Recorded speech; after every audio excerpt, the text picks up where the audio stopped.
Yun, what's up guys? Ikot muna tayo. Ayun. Ganda ng init oh. Ang liwanag ng hapon. So, nandito tayo ngayon guys sa mga surplusan. From Japan na unit ano. So ikutin natin tong painting area dito. Ito yung painting area nila ano. Yan oh. Yung pogi na pintor na yan oh. Yan oh. Hubad-hubaran lang oh. May bubong naman kasi guys yan oh. Yan, di masisira yung kutis niya dito. So, tingnan mo guys, ito yung pininturahan niya, yung bumper niya pala niya, no? Yan. Yan ang ulo. Gwapo, ano? Kasing gwapo ng pintor guys, oh. Ano, tractor head pala guys, tractor head. So, yun, may nakakapit pa guys, yeah. Pintor din yan guys, yan. Dito pala sila, ito yung pinaka-ITM nila guys, pag nauhaw sila. Lumalabas na yung tubig guys. Ayun, ITM. Hindi pila lumalabas yung tubig. Wingban. Ito, wingban guys, ang ganda na pala puti. Ito, wait. So ito isa lang may ari siguro nito. Tractor head na to at magkakulay sila guys. Oh, yan oh. Yun, magkakulay no. Yun, ito yun, marami pa unit dun guys. Sa likod. So dito muna tayo. Yun, may elf dito na drop side. Yung mga mekaniko natin oh. Yan ang mga mekaniko na. Pogi guys no. Mga mekaniko natin yan. So ano to? Ranger. Wow, banda rin. Ito muna tayo guys kasi Sabado ngayon eh. Medyo nag-aayos muna sila ng motor nila, mga service nila. Oh. Mga pogi boys oh. Bagong pintura oh. Mga pintor kasi guys eh. Kaya bagong pintura yan. Mga guwapings oh. Oh, hi kayo mga guwapings. Ayun pa. Nakalibay yan, nakalibay. Ikutin natin yung mga gawa nyo dito kasi i-QC natin yan. So mga ito pala lahat to mga pinturado na to guys, mga nakasalang dito mga dito pintura, ang iba naman finish na ano. So ito bagong ano pa salang ano. Dami pa doon guys, pero dito na tayo. So ito ginagawa pa dito ang pag-ilalim ano.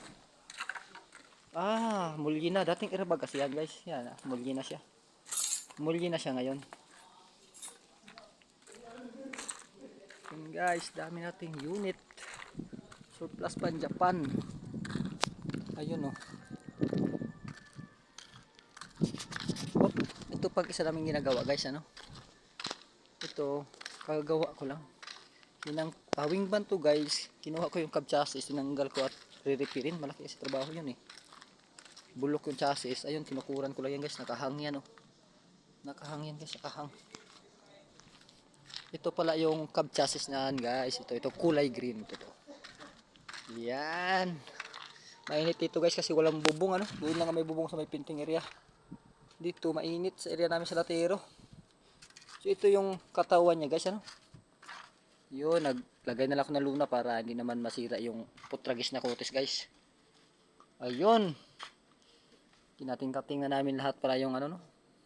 Mga rivets nitong chassis para matanggal yung mga bulok na galapa. Papalitan ng bago. Tsaka yung mga cross member. Wala nang cross member guys oh. Oh, ayun no. Nakatukod-tukod na lang yan. Yung malinis na. Matrabaho guys, malaki pero tiyaga lang si. Ito lang na buhay natin eh.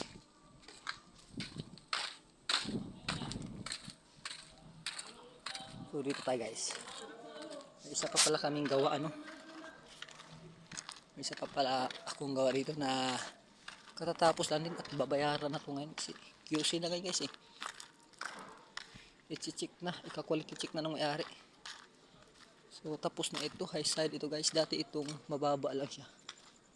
Ang siding niya na dump truck, 10-wheeler. Ngayon tinaasan na namin na ayun oh, mataas na siya guys. Nag-grind ko na pala yan kanina.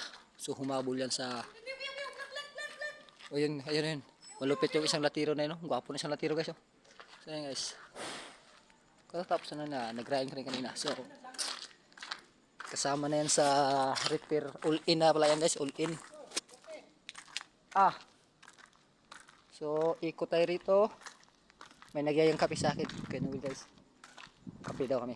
Teka lang. Tapusin muna natin itong vlog natin. Ano. Ayun, ito ang ginawa ko guys. Repair lang naman ito mga repair. Talagang 6,000 lang guys. Pero tapos na rin. Kita nyo naman guys yung mga repair lang.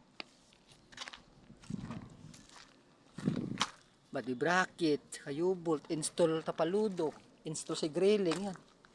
Mga salpak-salpak lang guys. tupi yung ulo. Yan, pinukpok ko lang. Yan, tupi. Hindi na halata guys. Oh, okay na. Pantay na. Masilya na lang yan. Ayun oh, medyo ito, pinukpok ko rin ito. Medyo may lubog pa. Masilya na lang yan guys. So, okay na. Magkakape na guys. Dahil hapon na. At uwian na rin ano. So, thank you pala sa manonood. Salamat guys.